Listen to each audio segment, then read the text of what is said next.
Oi, oi, right, how's it going? I'm Grant, this is Do The Review, and we're flying through rap reviews right now. Yesterday, we're looking at the Abstract Kings, Arm & Hammer, and today we're going deeper underground.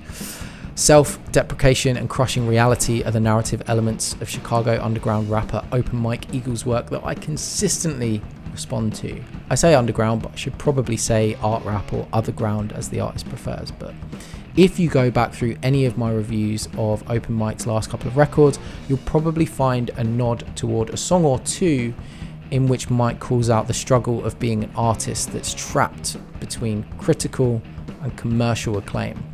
On another Triumph, which is Open Mike's 9th record now, he clears space for other topics by just simply dropping one line that sums up the strife of almost any person burdened with the need for creative expression.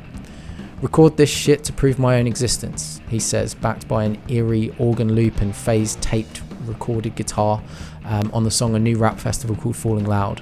And yeah, I heard that one for sure. The rest of this record, as mentioned, strikes a different note, that of Mike and collaborators like Video Dave, Still Rift and Blue, reflecting on the past.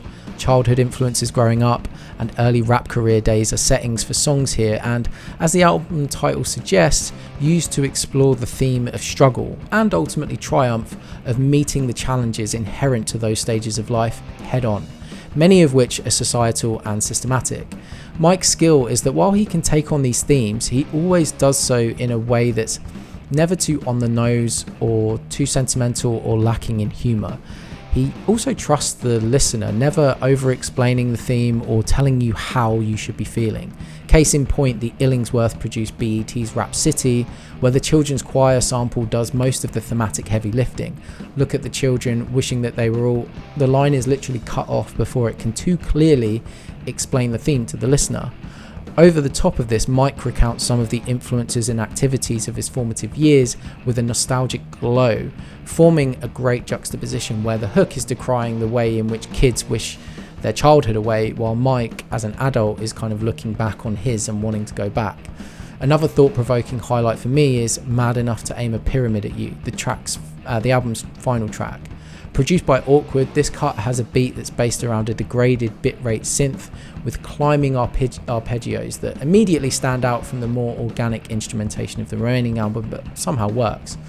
The lyrics don't offer anything by way of detail, but I feel like Mike describes this kind of unnamed feeling of resentment.